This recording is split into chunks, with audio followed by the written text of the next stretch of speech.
உண்டாகட்டும். Praise be to the name of the Lord. கர்த்தராகிய இயேசு கிறிஸ்துவின் கிருபையோடும் With the grace of our Lord Jesus Christ, பரிசுத்தாவின் பிரசன்னத்தோடும் with the presence of the Holy Spirit, உங்களை சந்திக்கிறதில் நாங்கள் மிகுந்த மகிழ்ச்சி அடைகிறோம். we are glad to meet you through this online. கர்த்தராகிய இயேசு கிறிஸ்துவின் கிருபையும் With the grace of our Lord Jesus Christ, பரிசுத்தாவின் பிரசன்னமும் with the presence of the Holy Spirit, உங்களோடு இருப்பதை உணருங்கள். it is with you. Experience it. ஆவியானவர் எங்கே இருக்கிறாரோ Where there's the Holy Spirit is, அங்கே விடுதலை உண்டு என்று பார்க்கிறோம். there is liberty. நம்மோடு தேவன் இருக்கிறார். God is with us. ஆவியாய் இருக்கிறார். He is like a spirit. நேற்று நாம் தியானித்த வண்ணமாக As we look on yesterday, தேவ சித்தம் செய்யும் பொழுது when we do the will of God, வாக்குத்தத்தம் நிறைவேறும் என்று பார்த்தோம். what God has promised, it will come sure in my life. வாக்குத்தத்தம் நிறைவேற வேண்டும் என்று சொன்னால் What we should do, the promise to happen in our life. பொறுமை மிக அவசியம் என்று பார்த்தோம். Bible says we should have patience இந்த நிலையில் கர்த்தாவே on this day. இந்த நேரத்திலும் கூட Let's meditate on God's word. சங்கீத புத்தகம் Psalms 89 சங்கீதம் chapter 89 35 வசனம் verse 35. ஒரு விசை என் பரிசுத்தத்தின் பேரில் ஆணையிட்டேன், தாவீதுக்கு நான் பொய் சொல்லேன். Once have I sworn by my holiness that I will not lie unto David. தாவீதுக்கு நான் பொய் சொல்லேன். I will not lie unto David. தாவீது ஒரு மனிதன்.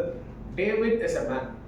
ஆரம்பத்தில் அவன் வாழ்ந்த காலங்களிலே When his early stage was, ஆடு மேய்க்கிற ஒரு மேய்ப்பனாய் இருந்தார். he was a shepherd boy. குடும்பத்திலே நினைக்க முடியாத ஒரு மனிதனாய் இருந்தார். In his own family, they didn't remember him. காரணம், Reason, ஒரு முறை one time, சாமுவேல் அந்த வீட்டுக்கு கடந்து வந்து Prophet Samuel came to his அந்த home. வீட்டிலே இஸ்ரவேலுக்கு ராஜாவாக தெரிந்து கொள்ளும்படி கடந்து வருகிறார். God sent him there to choose a king for Israel. தாவீதின் தகப்பனாய் ஈசாய் When Asa looked at Samuel, எல்லா பிள்ளைகளையும் அழைக்கிறார். he showed his all sons தாவீதை அழைக்கவில்லை. except David. அதனால் தாவீது தன் தகப்பனுடைய பார்வைக்கு ஒரு பொருட்டாய் இல்லை. So it is very clear that in his father's sight he was not considered as his son. சாமுவேலுக்கும் அந்த ஆழமான வெளிப்பாடு இல்லை.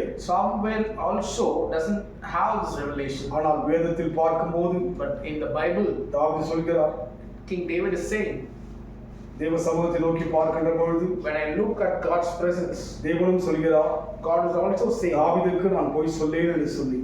I never lied unto David. தாவீது நெருங்கி பழகின்ற ஒரு மனுஷனாய் இருந்தான். David is a man going near to God. வனாந்தர வழியிலே When he walked in the wilderness, ஆடுகளை வைத்துக் கொண்டிருக்கும் போதே he has been a shepherd of the sheep. தேவனோடு கூட பழகின்ற மனுஷனாய் இருந்தபடினால்தான் He is the one who has been fellowshipping with God. தாவீதிடத்திலே In the life of David, கர்த்தர் அன்பு கூர்ந்தபடியினால் God was delighted in David. தாவீதுக்கு பொய் சொல் என்று சொல்கிறார். God says here, I never lied unto David. இன்றைக்கு நம்முடைய பெயரை கூட In today's life also, our name also, தேவன் உச்சரிக்கும்படியே வாழ வேண்டும். we should have a life which God pronounces our name. நம்முடைய பெயரை தேவன் சொல்ல வேண்டும். God should say our name.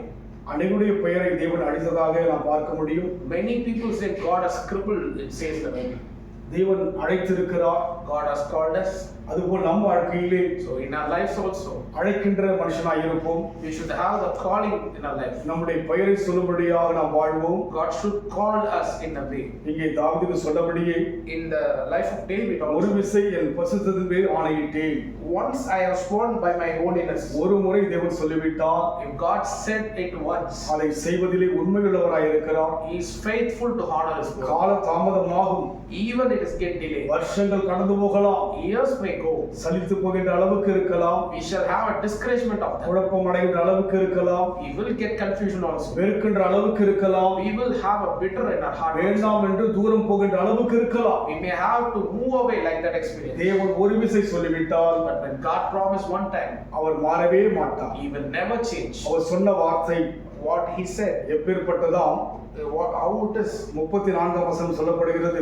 Look at verse 34. என் உடன்படிக்கை மீறாமலும் என் உதடுகள் விளிம்பினதை மாற்றாமலும் இருப்பேன். My covenant will I not break, not alter the thing that is gone out of my lips. இங்கே பார்க்கிறோம், அவருடைய உதடுகளால் எழுதப்பட்டதாம் வேத புத்தகம். Through God's word it is written.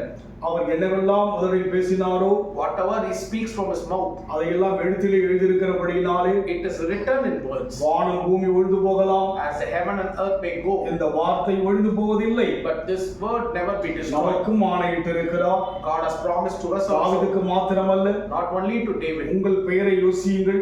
Think about your name. உங்கள் பெயரை தேவன் சொல்வதாக விசுவாசியுங்கள். Believe God is saying your name today. ஆணையிட்டு விட்டார். He has promised you. பொய் சொல்ல தேவன் மனிதன் அல்ல. He is not a man to lie. மனம் மாற மனவுத்தரும் அல்ல. He is not a man to change his mind. தாமதித்தாலும் காத்திரு. Even if it is delayed, wait நிச்சயம் for it. நடக்கும் என்று பார்க்கிறோம். Surely it will happen. நிச்சயம் நடக்கும். Surely it will happen. நிச்சயமாய் முடிவுண்டு. There is an end. உங்கள் நம்பிக்கை வீண் போகாது. Your hope shall not be cut தேவன் off. அற்புதம் செய்ய வல்லவராய் இருக்கிறார். God is able to do தேவன் miracles. அதிசயம் செய்ய வல்லவராய் இருக்கிறார். God is able to do wonder for you. விசுவாசத்தை கர்த்தர் கனப்படுத்தும்படி விரும்புகிறார். God wants to honor your faith. தேவன் நிச்சயமாய் உங்களை ஆசீர்வதிக்க பிரியப்படுகிறார். God is happy to bless you today. வாதத்தை விலக்குங்கள். Remove that barrier. அவிசுவாசத்தை மாற்றுங்கள். Remove that unfaith. அற்புதம் நடக்க போகிறது. There is going to be a miracle. தேவன் வழியை திறக்க இறங்கி வருகிறார். God is coming to open the way for ஆவியானவர் you. இறங்கி வருகிறார். Holy Spirit is coming. தேவன் இறங்கி வருகிறார். God is coming பிரச்சனையை தீர்க்க போகிறார். to solve the problem. வியாதியை சுகமாக்கும்படி இறங்கி To வருகிறார். heal your bodies. ஆண்டவரே இறங்குவதற்கு நன்றி ஐயா.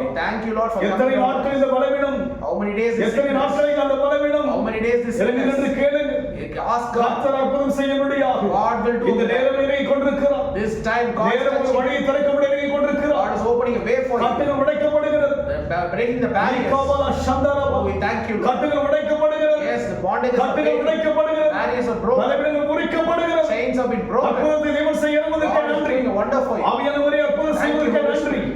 நன்றி துதிக்கிறேன். Thank you, Lord. பொறுப்பெடுத்துக் கொள்ளுங்க. Take control of it. இயேசுவே பொறுப்பெடுத்துக் கொள்ளுங்க. Take control of it. நன்றி ஸ்தோத்திரிக்கிறேன். Thank you, Lord, for it. இயேசுவின் நாமத்தில் பிதாவே. In Jesus' name we pray. கர்த்தர் ஆசீர்வதிப்பாராக. God bless you.